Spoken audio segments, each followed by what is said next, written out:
Halo sahabat Altin, ya ketemu lagi dengan saya ya.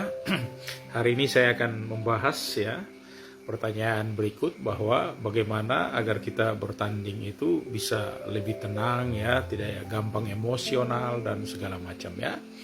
Maka terkait dengan itu beberapa hal perlu saya sampaikan kepada Anda ya. Yang pertama bahwa sebenarnya semua orang itu ketika dilahirkan itu sudah dengan memiliki potensi sendiri-sendiri ya. Bawaan, bakat itu sudah bahkan sejak lahir sudah ada. Tetapi kemudian itu dipengaruhi ketika Anda mulai berada di lingkungan keluarga Anda sendiri. Bagaimana orang tua Anda mendidik Anda. Ini mental Anda mulai tercipta di sana. Ketika Anda dari kecil sudah sering ditegur, sudah sering dimarahi, begini tidak boleh, begitu tidak boleh, ke sana dilarang, ke sini dilarang, membuat ini selalu dianggap sepele dan segala macam, maka itu berdampak kepada naluri Anda yang kemudian pada akhirnya itu berdampak pada mental Anda ya. Kemudian juga yang kedua itu terkait dengan lingkungan Anda. Ketika Anda berlatih ya, katakanlah Anda seorang calon atlet atau atlet ya, mulai berlatih ya, paling tidak saya mungkin lebih menyoroti tentang calon atlet ya. Ketika Anda masih menjadi calon atlet baru mulai berlatih memukul ya, baru berlatih untuk langkah-langkah gerakan dasarnya ya. Itu sudah diajak untuk sparring tanding yang berat-berat ya, latihan yang kemudian banyak mungkin membuat Anda menjadi takut, sehingga itu kemudian membawa dampak traumatik terhadap Anda ya. Kalau memang dari sisi posisi ini biasanya banyak atlet yang memang ketika dia unggul maka dia menjadi bangga, menjadi percaya diri dan macam-macam. Tetapi kemudian kalau dia kalah, kena tonjok sampai babak belur, maka kemungkinan besar ya atlet itu pergi dan tidak kembali lagi. Padahal seorang atlet tercipta itu bukan karena harus ditonjok-tonjok seperti itu. Ya, tidak semua atlet bisa seperti itu. Ada atlet yang tidak bisa seperti itu.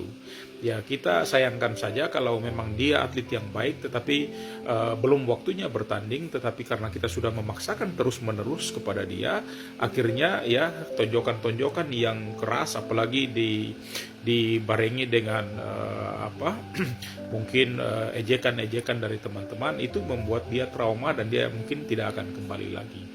Faktor-faktor ini yang harus dijaga oleh para pelatih. Ya, pelatih harus paham bahwa anak-anak itu ya ketika baru mulai mengikuti latihan, dia justru harus melatih dasar-dasarnya secara baik ya. Melatih dasar-dasarnya secara baik. Kalau dia mau sparring pun harus secara teratur ya. Mulai lawan tandingnya diatur secara bertahap, mulai dari yang ringan sampai kepada yang berat gitu ya. Kalau dia belum siap, mesti bertanding dulu dengan orang-orang yang tidak terlalu siap juga atau tidak terlalu bagus. Kalau dia udah bagus, baru kita tandingkan dia dengan orang bahkan yang lebih hebat dari dia sekalipun. Itu cara-cara untuk meningkatkan latihan mental seseorang. Ini saya butuh memberikan masukan kepada para pelatih, karena banyak pelatih yang apalagi pelatih yang merasa egonya karena dulu dia hebat, kemudian dia beranggapan bahwa berlatih itu harus keras gitu. Memang tidak salah, berlatih harus keras, tapi pada waktunya ya. Artinya kalau atlet belum siap, jangan dikasih dulu keras, karena tidak semua orang sama dari sisi kejiwaan atau sisi mentalnya gitu ya. Kemudian juga yang paling penting buat Anda adalah dari sisi kematangan.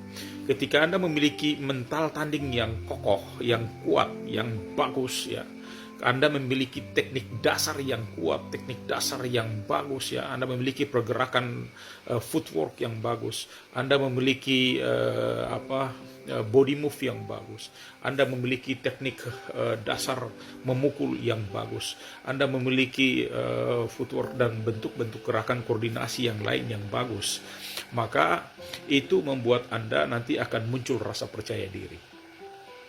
Di sisi lain juga ya, Anda harus berlatih cukup lama. banyak orang yang berlatih mungkin hanya menghitung bulan saja sudah dipaksa untuk bertanding, padahal dia belum siap. Sehingga waktu bertanding dia kalah dan kemudian menjadi traumatik, tidak akan kembali lagi. Saya menyarankan Anda dari sisi ini, kalau Anda latihan, kita hitung saja misalnya Anda berlatih ya 1 hari 3 jam, maka dalam 1 tahun itu Anda berlatih kurang lebih 1000 jam. Ya, maka saya menyarankan Anda ya berlatih paling tidak antara rank 10 ribuan, 5 ribuan ya. 5 ribuan itu Anda sudah akan matang menghadapi berbagai persoalan yang muncul sebagai akibat dari latihan-latihan Anda. Baik itu dari lawan tanding Anda, dari lingkungan Anda, dari tempat-tempat fasilitas-fasilitas latihan Anda, dari karakter-karakter, apakah itu pelatih, petinju, teman, lawan kita dan seterusnya. Itu akan sangat berpengaruh terhadap Anda. Maka dari sisi ini seseorang ya harus melewati tahapan-tahapan latihan yang cukup panjang. Ya, tahapan latihan dasar-dasar itu memang harus cukup panjang, sehingga saya memang agak sulit kita membina mereka-mereka yang sudah dewasa. Saya menyarankan untuk kalau Anda yang mungkin punya anak atau Anda punya adik, ya berlatihlah sejak usia SD untuk skillnya, keterampilannya ya.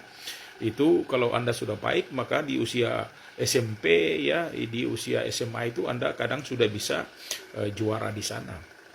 Sehingga secara bertahap Anda bisa menjadi seorang juara yang sejati. Percayalah bahwa ketika Anda berlatih sudah sampai 5.000 jam ya, maka baik dari sisi tekniknya Anda sudah miliki, dari sisi mentalnya pasti Anda juga sudah miliki, karena jam terbang Anda yang 5.000 jam itu paling tidak setara dengan 5 tahun Anda berlatih ya. Maka percayalah Anda pasti akan menjadi atlet yang tangguh. Dan ketika Anda sudah menjadi tangguh, maka akan muncul rasa percaya diri Anda, sehingga menghadap siapapun tidak pernah Anda akan merasa takut atau gentar. Bahkan Anda melihat ya, banyak atlet di mana-mana yang ketika kalah mereka marah. Bahkan banyak juga atlet yang ketika kalah mereka menangis ya. Itu dampak dari kekecewaan mereka. Dan atlet-atlet seperti ini memang atlet-atlet yang bermental baja. Mereka sudah yakin, percaya diri, tetapi tentu saja di dalam pertandingan tidak semuanya bisa menang. Pasti ada yang kalah. Maka saya juga menyarankan kepada Anda, kalah bukan berarti Anda jelek. Ya. Kalah itu berarti bahwa Anda memiliki beberapa kelemahan. Maka rubahlah kelemahan-kelemahan itu sehingga Anda bisa merubah menjadi seorang pemenang. Saya kira resep-resep ini ya paling penting buat Anda. Dan cermati sekali lagi, saya berharap Anda tidak keburu-buru untuk tampil ya menjadi seorang petanding.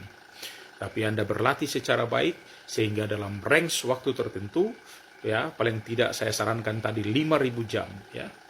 Tapi kalau Anda memang terburu-buru ya, kalau Anda memang mempunyai mental yang tangguh, 1.000 jam berlatih Anda sudah pasti bisa juara. Selamat mencoba ya, selamat untuk berlatih, dan semoga selamat Anda bisa memiliki mental juara ya. Salam sahabat Aldin buat Anda semua.